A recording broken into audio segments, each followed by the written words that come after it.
Left in Kentucky, the podcast of indivisible Northern Kentucky.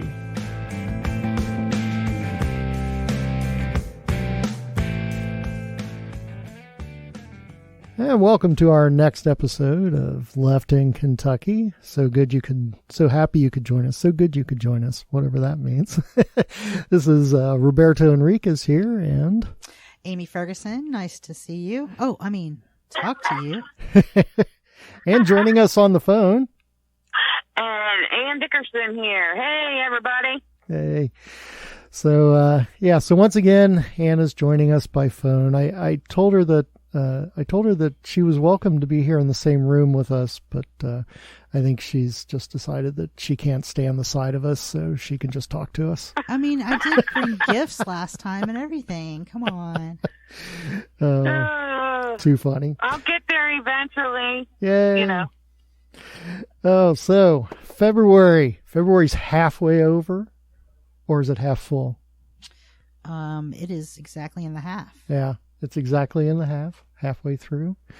And we have, as usual, starting off with our Cow Patty Awards, one of our favorite segments. We so love this. So who wants to go first with their Cow Patties this week? I will. Okay, you go, Ann. All right. So my Cow Patty Award this week goes to Representative Kim Moser. For being the only one in committee to vote no on the bill for the legalization of medical marijuana. Wow. And here's the thing. Representative Jason Eames is the one who filed the bill. He also filed it last year. And, this year the vote was 17-1, which is astounding. So it's got huge bipartisan support, right? Right. This was the committee vote, right? Her excuse for voting no is Yes. We need to do more research. Okay, I'm going to call BS on that for a couple of reasons. Number one, she was a nurse. She knows the research that's already out there. She knows what's going on. So, her saying, well, we need to do more research, blah, blah, blah, is hogwash. I don't know if she just hasn't figured out a way to cash in on it yet or what the deal is, but she's definitely dragging her feet. And the latest study shows that the most recent poll found that 9 out of 10 in Kentucky are in favor of allowing the purchase and use of marijuana for medical purposes. 9 out of 10. You can only get one better than that, and that's if everybody agrees.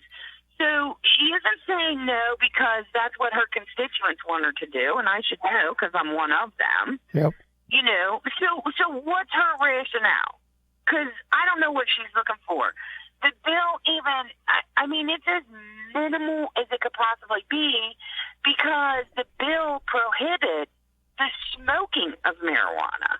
It allows other Very forms, narrow, yes. like edibles, oils, pills, but you can't smoke it, right? Right. At least not legally.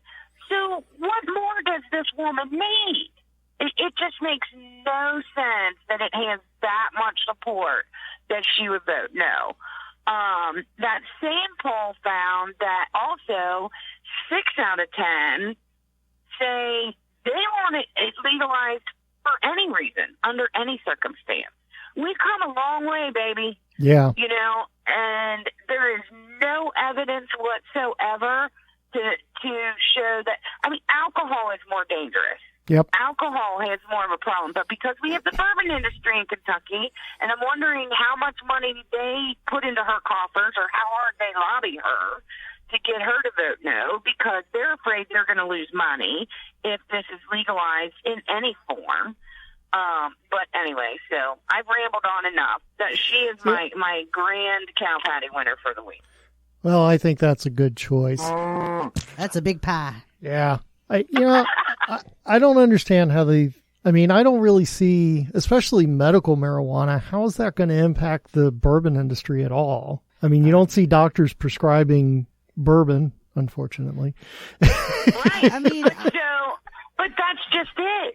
People self-medicate. When they can't get the relief that they need, they will go out and take drastic measures to relieve their pain or whatever other symptoms that they're having. And sadly, that is exactly what leads to addiction. It not only leads to opioid addiction, it also leads to alcoholism. Because people who are, afraid of opioids or other means, they know that, alcohol always chills me out or whatever, or at least it'll knock me out and make me sleep. So they will substitute that. That's what they're afraid of. They're going to lose sales. I guarantee it. Guarantee it. Yeah. It'll be an even bigger fight to take this further. To allow for the smoking of it through medical marijuana or allow for the legalization for recreational purposes. As soon as the politicians can get their cut, it'll be going forward. I guarantee you. I think that has a lot of it, but there's a lot of pharmaceutical money behind blocking medical marijuana. Well, that too. That too. A lot of pharmaceutical money against that. So I think, but there's, like you said, like you pointed out, there's a definite increase in people who think it's a good way to move forward. I know it would definitely help our farming industry in Kentucky that has been ravaged over the past decades. So it's a good one. Absolutely, and it helps the economy not only because of the farmers. It's going to create jobs. It's going to bring in revenue. I mean, what possible negative could you have? And if the only negative that you have is we need to do more research, I will bury you in research tomorrow that's already been done. I mean, he's just a buzzkill. That's all. All right, moving on. Miss Amy. Oh, yeah. So once again, our Congressman, Mr. Thomas Massie, has earned his place as my Cow Patio Award winner. Congratulations, Mr. Massie. That's 2 weeks in a row, or 2 times in a row. And the reason I have decided to bestow it upon him this time is he has decided to designate himself as an honorary state chair of the 2020 Kentucky Trump Victory Team. Now, I have a problem with a congressman that's priority is promoting a corrupt president over serving his constituents here in District 4. I think that he's afraid, and he should be, because we're tired of his leaving his patties everywhere all over our state. So yeah, Mr. Massie, if you want to get some votes, you might want to get off that Trump train, because I think it's heading for a brick wall, and it's probably a bad choice on your part to support someone that is violating our Constitution. You're basically giving up the power of the legislative branch over to the executive. Yeah. And for a guy that touts the Constitution, I think that's pretty sad. So, regardless of party here, you really should do the right thing, Mr. Massie, which I know you won't. But yeah, and that's what really gets me. It's okay, whether you agree with them or disagree with them, I think, it's no secret here that I definitely disagree with almost everything he says. But okay, take him at face value and say, okay, you're a constitutionalist. You believe in the basic tenets of the Constitution. One of the big things in the Constitution is the separation of powers, and Congress to be as a check and balance against the president, right? That's one of their main functions.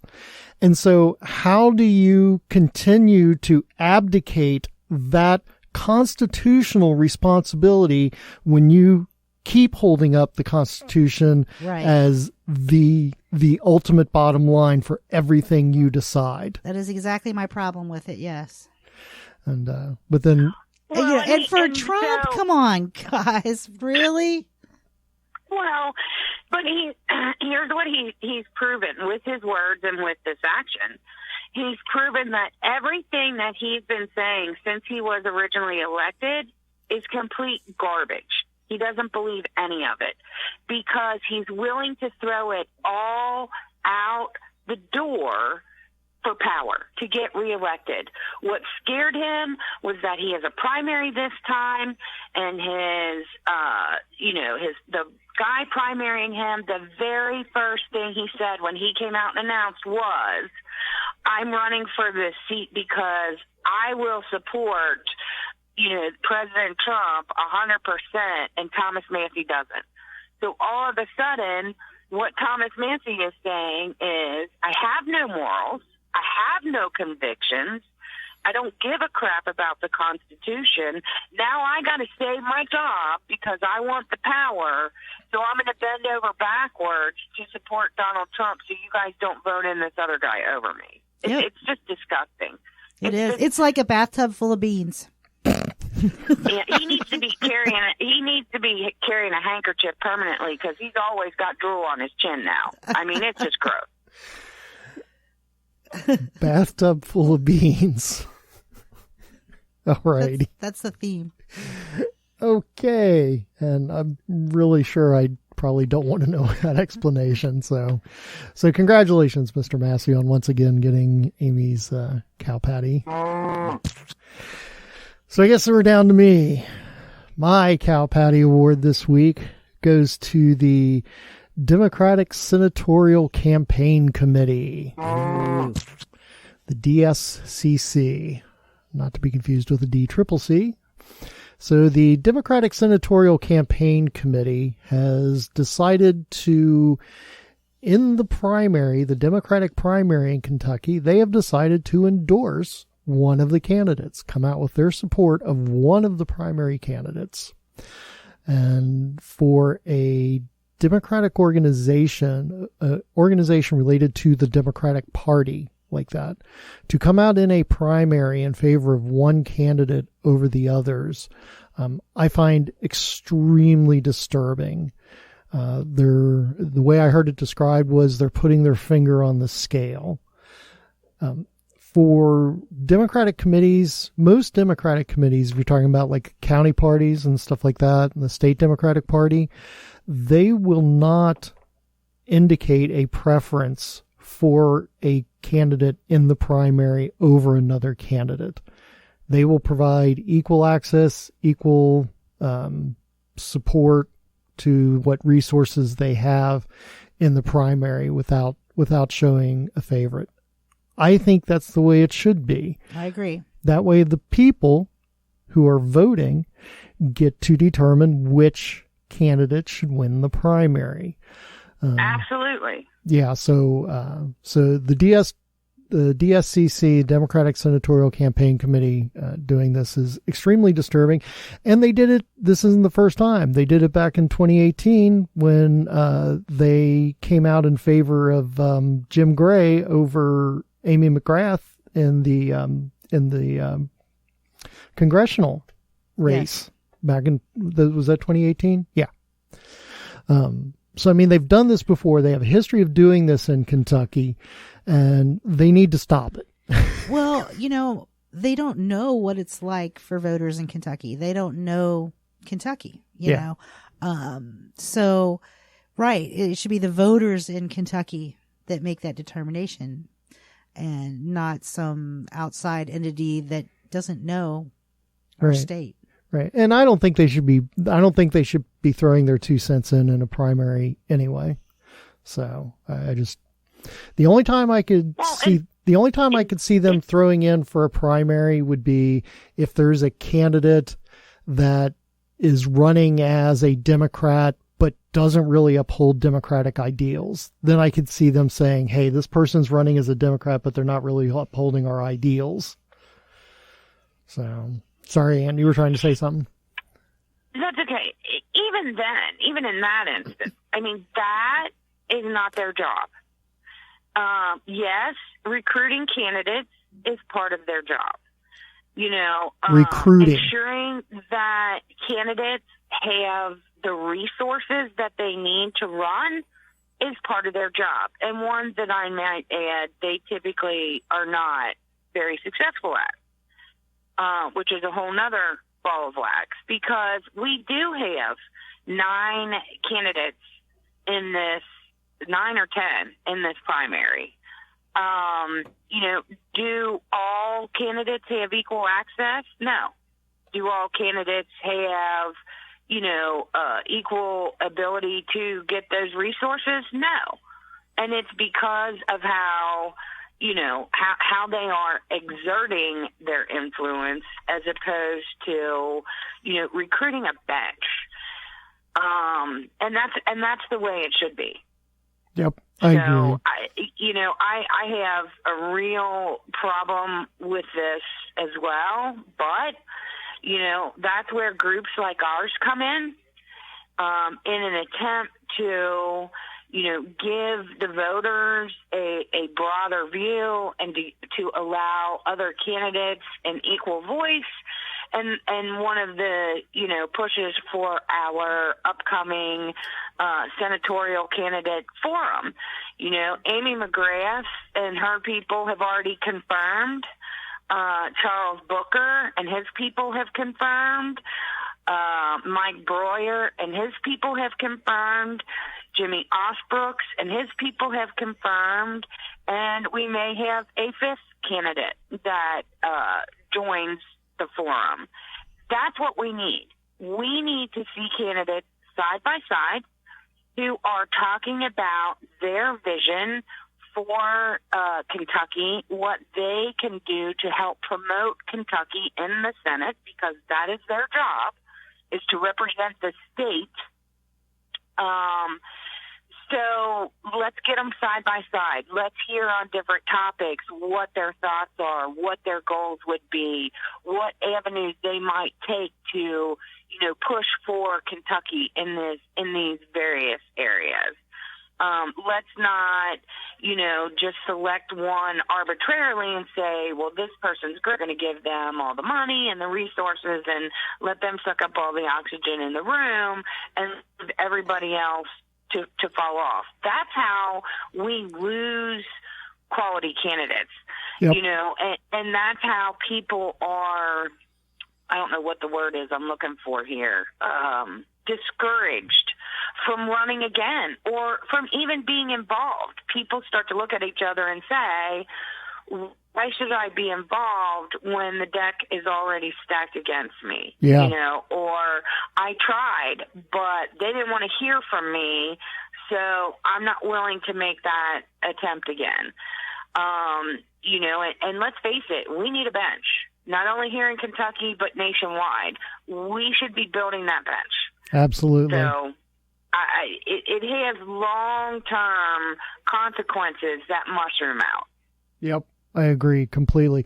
And that's, one of the things I get concerned about is I don't see the older Democratic politicians spending their time mentoring and helping the younger people in the party to hone their craft and to hone their campaigns and help them become more proficient, help building that bench. I just don't see a lot of the older members, the older politicians particularly, spending their time doing that. And that's really concerning. I know, it feels like they almost have given up sometimes. It really hurts my feelings that they don't want to participate anymore. But we really need everybody on board to, like Ann said, build the bench. I mean, there's so many quality people in our state that would serve us so well, but are afraid to run because, sometimes tactics can get pretty nasty in campaigns and people don't want to, and if you don't have millions of dollars, then the playing field isn't really open to you very widely, you know. Mm-hmm. So, yeah, it's a problem. Yeah, definitely. That's another huge factor. I mean, the most popular guy in the town who gets along with everybody, regardless of what their party affiliation is, who knows all the issues that are related to them in their area, knows what the people need, knows what they want because they talk to them all the time, is the last person that can run a lot of the time for all of these reasons, whether it's financial or, you know, access to these resources, whatever it is, you know, they just get cut off at the knees, and the people lose. Regardless of party, it's the people who lose. It's true. You know, and so that's a strong argument for ending Citizens United, but that's a whole nother program. So this is the part where I urge people that are listening to us to go and get involved in your county conventions and get on your executive committees in your counties and help us build the bench. Get involved in politics on the ground level. And that doesn't mean you have to run for office, but your voice is needed. We need more voices. People are a little disheartened here in Kentucky, I think, because we've lost a lot over the last decade or two and taken a lot of steps back. And when you're beaten down that hard, it's sometimes hard to get back up. So we need all of your help. So that's my little plug for that. All right, so a little digression from our cow patties, but an important one. So anyway, those are our cow patties for this week. All right, so I guess let's talk about some of the stuff going on in the state legislature. We are in, we just finished up with day 28 of the General Assembly, and this weekend's President's Day, so there's no meetings on President's Day. And this coming Friday is the last day for bill requests, so we're getting to the end of the bill request period. So speaking of bills, there's been some interesting ones out there. Senate Bill 8. Let's talk a little bit about Senate Bill 8. That's the school safety bill? Yeah. Another unfunded mandate. Yeah. I still got to do that. I still got to do that sound effect for that. So this has been passed, and it's sitting on the governor's desk waiting for his signature. I know there's a lot of groups pushing for him to veto this bill.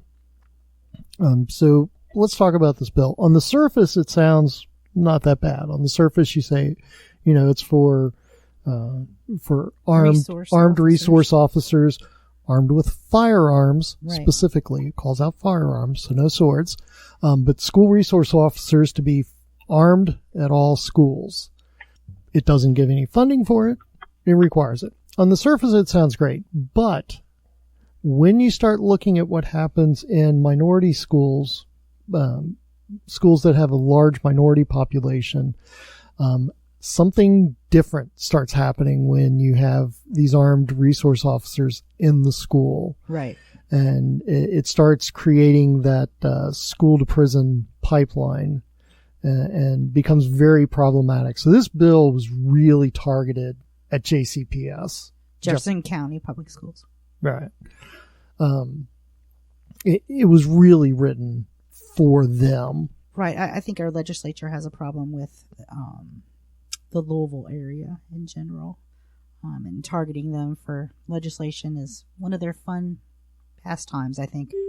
Oh, yeah. They hate Jefferson County. As a former resident, I can tell you it's true. Anne's being strangely quiet. Well, I'm agreeing with everything you guys are. I'm just nothing to add. Yes, you're right. Yeah. So hopefully, hopefully this is one that will get vetoed by the governor. Well, and I think people need to understand, why the why behind the push to ask him to veto it. Yes, the majority Republican legislature has, for lack of a better term, a hard-on for Jefferson County Public Schools, and they're doing everything they can to interfere. The dramatic change in policy coming out of the Republican Party, especially here in Kentucky, I'm not sure if it's the same everywhere, when it comes to the broad overview. Who remembers when it was, we want small government, we want local control, except for now, all of their actions, everything they do is the exact opposite. They want to be involved. They're going through the legislature to bypass the Kentucky Board of Education. They're totally disregarding the fact that the local school boards, Jefferson County Public in particular, has specifically voted to not have firearms in schools. Right. To make schools a safe haven for their kids by not having that presence in their schools. And their staff and educators and everybody have gone through, extensive training that, for example, up here in the north, some of the more prominent schools that are in these suburban areas that don't deal with the same types of issues, they don't go through all the kind of training in that these folks do, specific to the needs of their kids. And so they know how to diffuse situations that parents and teachers and administrators up here have never had to deal with.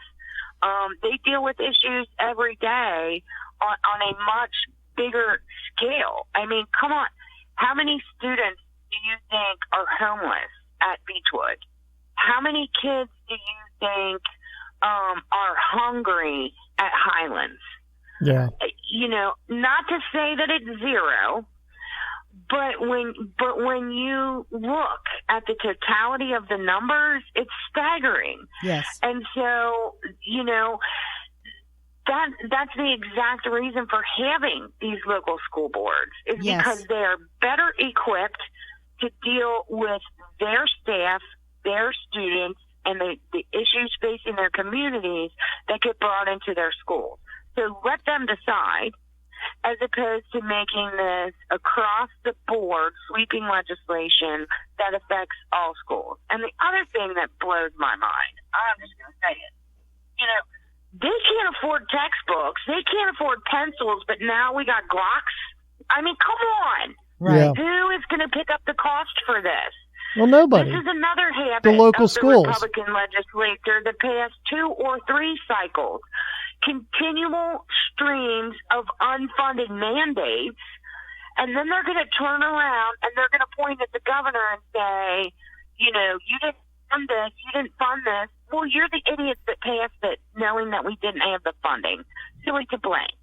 I mean, it's just sad. It's really, it's sad. It's selfish, and the motivation is clear. So, war on the poor. I think he has to veto it and, challenge Damon Thayer and Stivers and Osborne. What's it worth to you? How much are you going to whip your majorities into a frenzy to override a veto is specifically directed at the minority populations of this state and specifically directed at JCPS? Yep. Because I think they got problems. I think they got bigger problems than doing something this stupid. I really do. Well, it's a widespread, like you mentioned, it's a widespread attack by the Republican Party in Kentucky against local control, which they used to be all about, right? Less, like you said, less central government, stronger local control. They're also attacking the site-based the site-based councils at each of the local schools, trying to give that control back to the county. And there's bills like this that again try to take away that local control, which people fought really hard for that local control to be able to have a strong say in what happens in their local schools, in their personal community. Right. So, cause there's so many different diverse communities in the state, you know, there's no one size fits all. And even within a county. Right. I mean, every school, individual school has its own, community and its own issues as well. So, Yeah, I tried to explain that about Boone County. People talk about Boone County and it's, when people think of Boone County, all they think of is Florence. And I'm always talking about, well, okay, but then you go up towards the river and you've got lowland, the lowland area and the floodplain there where you've got all sorts of farms. And then you go out towards Rabbit Hash area where you get all sorts of wooded areas, really deep rural wooded areas. You get south in the county, it gets really super rural and stuff's really far apart. There's so many different parts to Boone County, and to say that, that somebody sitting down in Frankfort, all these people sitting down in Frankfort, that they all understand that diversity that happens and they can control what happens in the schools that serve all these different areas. It just isn't reasonable. Right. I mean, demographics at Boone County High School is so different than Royal High School. I know as a substitute going to all these different schools,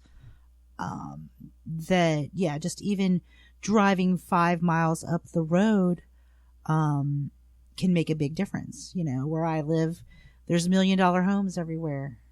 So that's a quite different demographic than, going to another school where, the mean income might be $40,000 a year. Exactly. Absolutely. Absolutely. So earlier, Amy, you mentioned the war on the poor. I think that transitions us nicely into House Bill 1. I don't know, this thing, it's an attack on food assistance and health care and all kinds of things that actually help people out. Anne, can you give us a little more detail on it? Yeah, I'm actually... I'm really, really, really disappointed because this bill actually has bipartisan support. In fact, one of the co-sponsors is Jeremy Jenkins, Democrat out of Louisville, who is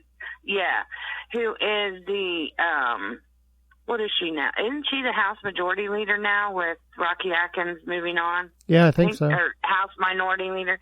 Yeah, I'm really disappointed in that because this bill, 18 pages of crap about,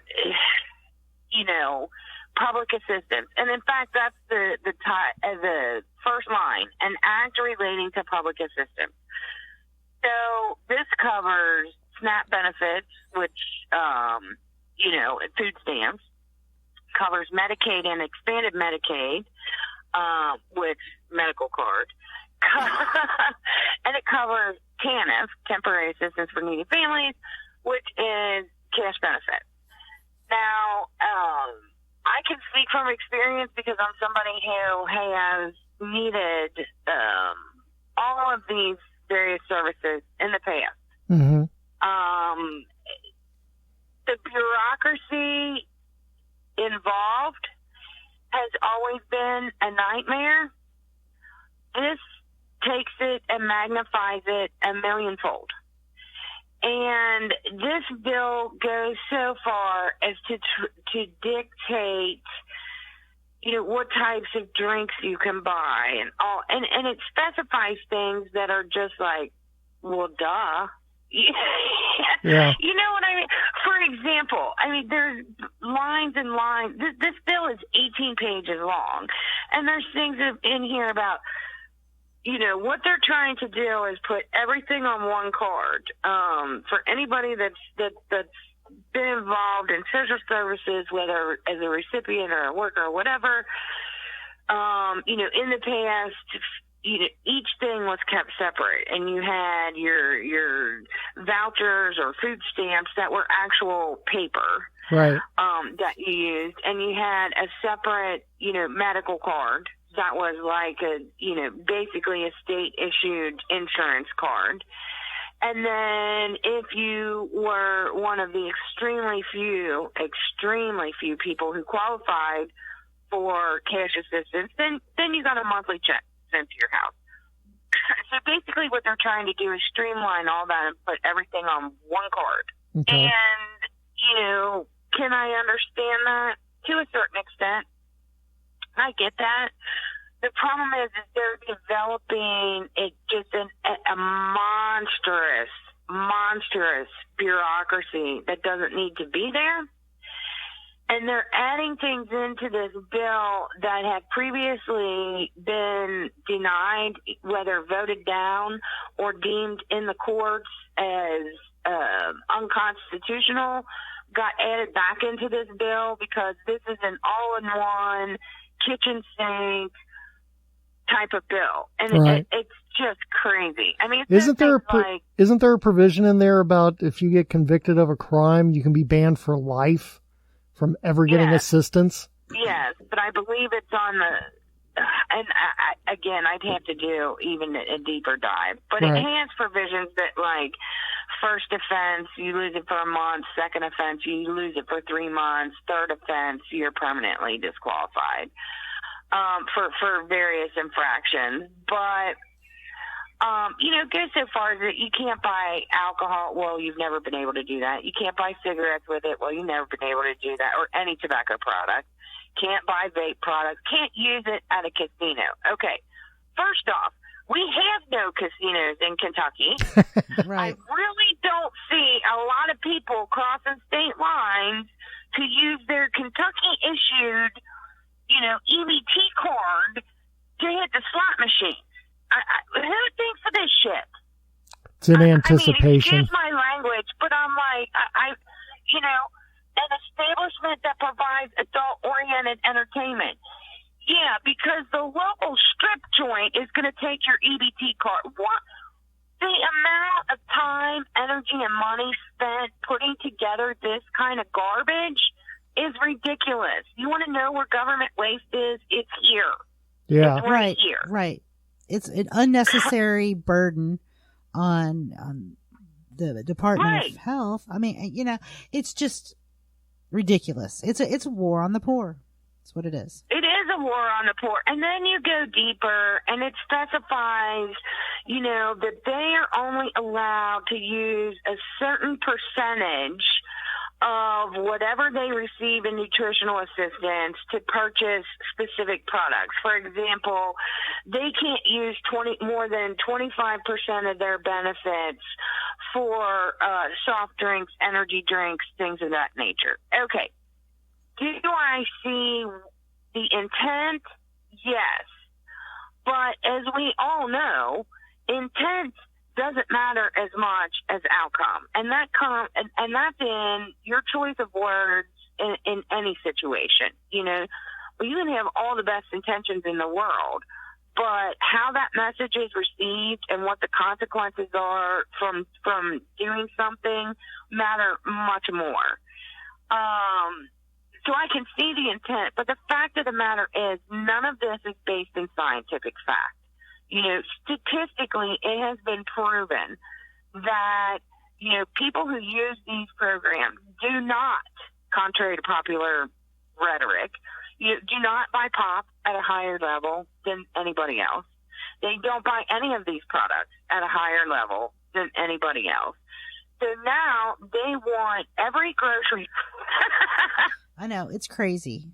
It's crazy. To implement a system that monitors anybody that uses a card that is able to break down their purchases to a percentage of these different things and report that back to the candidate. And it's just like, what are we doing here? Why are we going to this level? It's punishing people for needing help. Right. And when you talk about fraud, It's been well debunked myth that there's all of this fraud in these systems going on. There's actually, if I'm not mistaken, and I want to be correct here, Medicare and Medicaid are some of the best run systems that we have in this country. There's less than like 1% fraud.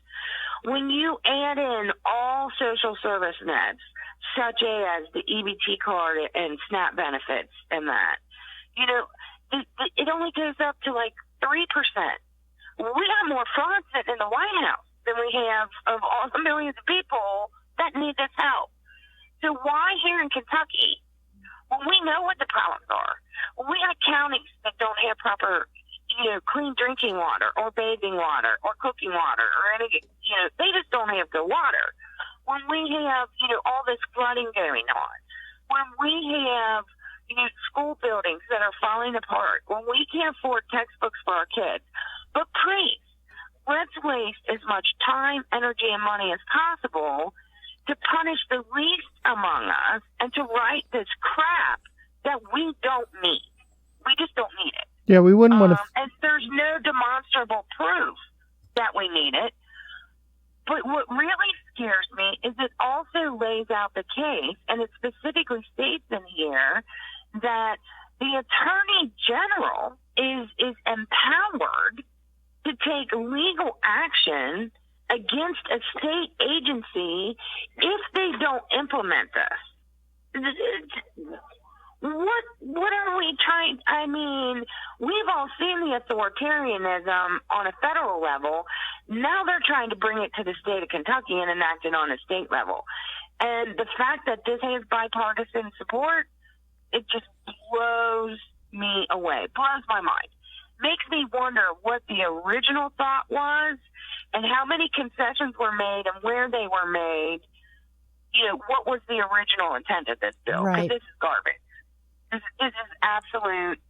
is just absolute garbage, and it's a damn shame. It really Call is. your legislators, folks. Yeah, it's really kind of mind-boggling, the things this does. It takes away it brings back the work requirement issue, which was just overturned. Yes. Um, But it brings back the work requirement. Right, but here's the thing, and here's how they're going to get around that, because I really kind of delved into this. Mm-hmm. It's sneaky, but it's not a work requirement now. It's a participation in these, like educational type sessions requirement. 80 hours a month. Now, please explain to me how somebody is going to go out and apply for a job and go to interviews and try to get back on their feet. Well, they also have to 80 hours a month, which is 20 hours a week, participate in these ridiculous things in order to keep the services that they have. And who's going to pay for that? Right. And that's the other thing. Here we have yet another unfunded mandate. They are expecting the cabinet to enact all of these this new bureaucracy. They're expecting to get buy-in from every grocery store in the state. It's not just grocery stores. Any place that accepts an EBT card, they're expecting to, add things to their machines to be able to break down purchases that are made. There's over 300,000 items available on this card. And you seriously expect every gas station, every grocery store, every corner market, everybody to do this? This is just mind-boggling to me. You can't tell me that this bill in any way saves money to the level that it's going to cost. Yeah, I was going to say it costs more money because Seems of the like it added would. administrative overhead. Right. Any savings is going to be eaten up in administrative costs. Absolutely. I'd like to see a budget breakdown of that, Well, And we all saw what happened the last 4 years. I mean, under Bevin's administration, the things that were going on at the Cabinet and Family Services was just crazy. There were so many things that were just not getting done at all. There were things that people didn't know how to do. There were things that never got enacted because they couldn't figure out how to do them. So after 4 years of all that garbage, and now Andy Beshear gets elected, and he comes in and he's like, okay, we're going to put a stop to all this madness, and we're going to go back to the Medicaid expansion, which was a beautiful thing and needed to be done. But now it's like they just have this compunction. They, you enacted something new. We gotta go in and pay. Do a bunch of oversight. Let's hurt some poor people. When have their bills ever been effective? Yeah. It's not about being effective. It's about punishing people.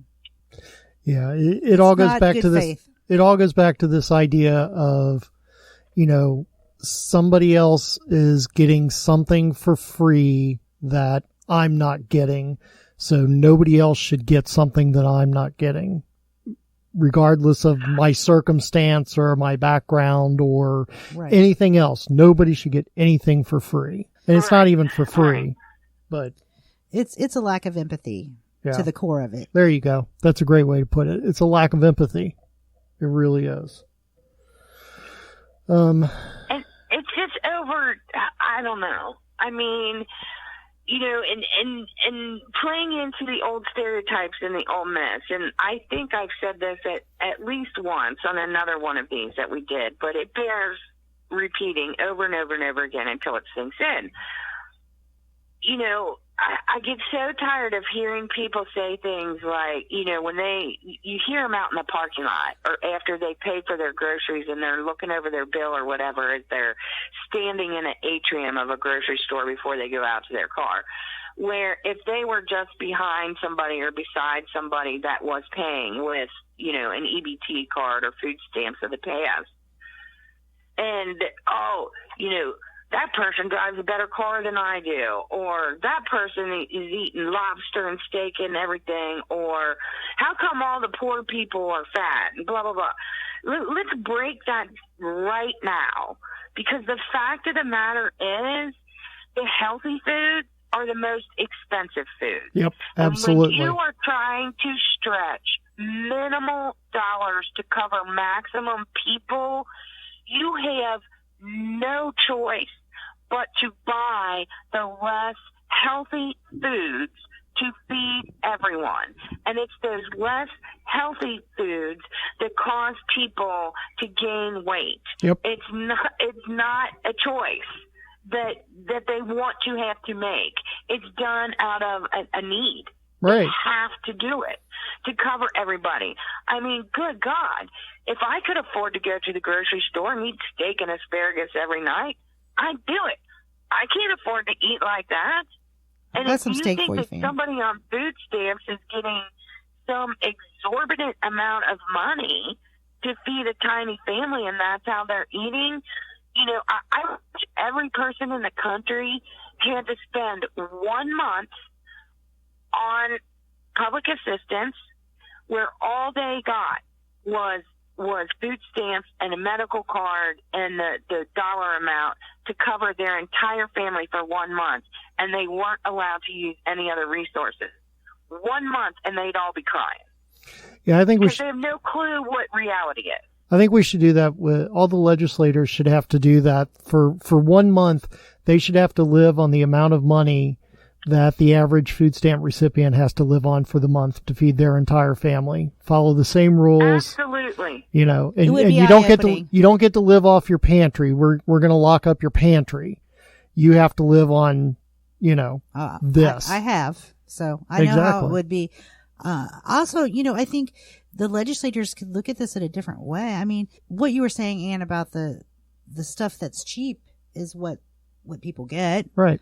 And it's not good for you for the most part. Why don't they work with local farmers markets and give them vouchers to use at the farmers market and promote those healthy Right. foods and help our farmers. And that's Yeah. part of, so the other thing this bill does is it makes it harder for them to get cash. They can't get cash at the grocery store. They have to actually go to a bank ATM to get cash. Well, out of I was just looking up some statistics when we were getting ready for this show, and out of the Kentuckians that make less than $30,000 a year, 12% of them are unbanked. They Right. don't have a bank. So that's 12% Right. of Kentuckians who make less than $30,000 a year have no bank. Yet here is a bill that is designed to take care of food stamp abuse or fraud, which there is less than 1% of. Right. So It's an attack. yeah, Well, and think about this too. I mean, you have people who, and let's face it, we're going to talk about the stereotypes here. The stereotype that everybody envisions whenever you bring up these kinds of programs, and you can't tell me it's not true. They picture a single mom with 10 kids hanging off of her, sitting on the couch eating bonbons, and that nothing could be further from the truth. The fact of the matter is the vast majority of people who receive any kind of social services are already working. It's that the jobs that are available to them pay so little that they still qualify for benefits. That's Yep. pathetic. exactly. That's number one. Number two, we now live in an age where a large segment of our Gen X population is either taking care of kids or taking care of parents or both. And so they can receive benefits. They can be the person designated to care for these things on behalf of their parents. Well, what if you access that money to, pay the rent, for God's sake? Yeah. And you're limiting their access to the money that you've already told them they're entitled to get. It just, this boggles my mind. This absolutely boggles my mind. I want proof. I want statistical proof that anything in here is necessary at all. If your goal is to bring down the cost, then you look at the system that you have and you make cuts and changes as it exists. You don't generate an entire new bureaucracy with a whole bunch of new punitive damages to people trying to access the help that they need. That's not the way to do it. It reminds me, and maybe a little bit of a stretch here, but it reminds me of when you were in school and, every now and then you'd get this teacher that instead of punishing the one or two students that were acting up, they would punish the entire class. Right. Mr. Anderson. Right? I mean, that's what this is. Okay, if there's 1% fraud, then by all means, let's identify the 1% fraud and let's put in safeguards for those 1% fraud cases that make sense. But let's not punish the entire class because just a couple of people are causing problems. Absolutely. And here's another thing, because this is what this kind of stuff does, right? And it is their ultimate goal in terms of cutting costs, is people see all this bureaucracy and they don't even bother to ask for help. And so what does that generate? Well, guess what, folks? Kentucky now tops the nation. We have over 600,000 homeless kids in this state. But let's punish anybody who actually is brave enough to come and ask for help. We have an exploding number of hungry kids in this state. When you punish the adults, you punish the kids. Yep. They're the ones who ultimately suffer. Yep. So while you save up and get your steak dinner, these kids are eating ramen noodles every night because that's all the benefits that they get that can cover. It's ridiculous. Yeah. It's it's damaging, it's punitive, and in a state like Kentucky, there isn't any legislator from any party that should be signing on to this kind of crap. Agreed. Call your legislators. Absolutely. Call your legislators. Let them know what you think, especially on House Bill 1. Senate Bill We're 8. against House Bill 1. Yep. If you can't tell. Definitely. So anyway, there's a lot more going on in the State House, but I think that's all we have time to talk about tonight.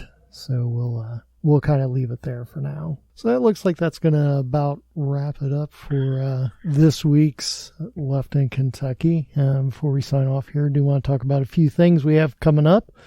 Like I mentioned earlier, we're in the midst of the General Assembly, and Friday the 21st is the last day for bill responses.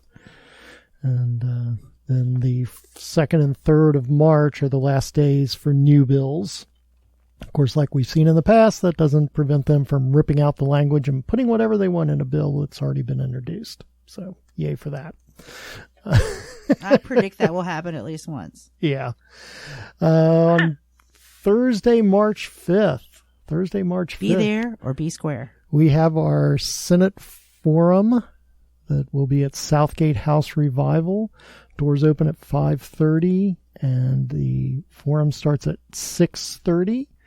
You can get tickets through Eventbrite or through our Facebook page, which has the event up and has a link to the Eventbrite. The tickets are free. Yay, that's the good news. Well, we are recommending that you do get tickets because we anticipate that this will be close to, if not completely sold out. So highly recommend that you get your tickets beforehand for that. We will have, it'll be moderated by Ryland Barton from the Kentucky Public Radio. I was looking forward to that. And this is not a debate. It is a forum. So the attendees, which at this point are attendees that have confirmed, are Amy McGrath, Mike Breuer, Charles Booker, and Jimmy Osbrooks. And we are talking, we may have a 5th candidate there. But they will be asked to answer a series of questions and provide us what they propose to do about those things, what their positions are. And Ryland has said that he will hold them to that. So he's not going to try to let them get by with non-answers. So are we going to have a live stream of that, Roberto? Yes. We will also be having a live stream. So if you cannot attend in person, there will be a live stream on our, we'll be streaming it on our YouTube channel. We'll put the link on Facebook as well. But we'll be streaming it through our YouTube channel, and you can watch it there. I'll also say that on our YouTube channel, you can also find this podcast. You can. So there's no pictures. It's just the thing that shows the sound. I know, and I got my Mardi Gras beads on. But you can watch it on there. But we will be streaming the March 5th event, live streaming that. So we're definitely looking forward to that. It should be really interesting. Give these candidates a chance to tell us what their positions are and how they're going to fix some of the issues that we're seeing. It's going to be better than a bathtub of beans. Yes. Amy's obsessed with bathtubs full of beans today for some reason. I think I just want some beans. I think that may be it. Coming up on the podcast, we'll be having some interviews coming up. We'll be talking with a couple of the congressional candidates, Alexandra Owensby and Shannon Fabert. We'll have them coming up. We also have scheduled Charles Booker and Mike Breuer on the podcast, so we look forward to hearing from them. And then on the May, I guess what would be the May 12th podcast, right before the primary. It's our last podcast before the May 19th primary. We'll have Ryan Saltzman on. He's a political scientist, political science professor at Northern Kentucky University. So we're very excited to have him on, and we'll be talking about the primary and giving you analysis and getting Ryan's take on it. So looking forward to that. Am I missing anything, guys? Don't think so. I don't think so. All righty. That's a lot. That's a lot going on. So stay tuned. Tell all your friends about the podcast and make sure you're Thanks, downloading. honey, for listening. Yes. Thanks, honey, for listening. Ian, honey. He told me today, he's like, this is where I get my information about what's going on in Kentucky. Your podcast is my main source of information. So hopefully you guys are out there using it too. Yep. Spread the word, please. Yep. Spread the word. Spread the word. Absolutely. If there's something that you'd like us to cover, you're welcome to email us, drop us a message, like us on your favorite podcast app. Come by my house, Come by Amy's house. Everybody knows where Amy lives. Rocky will greet you very warmly. So that's going to wrap it up for this week. This is Roberto Henriquez. Amy Ferguson. And Dickerson. And we'll be back next week.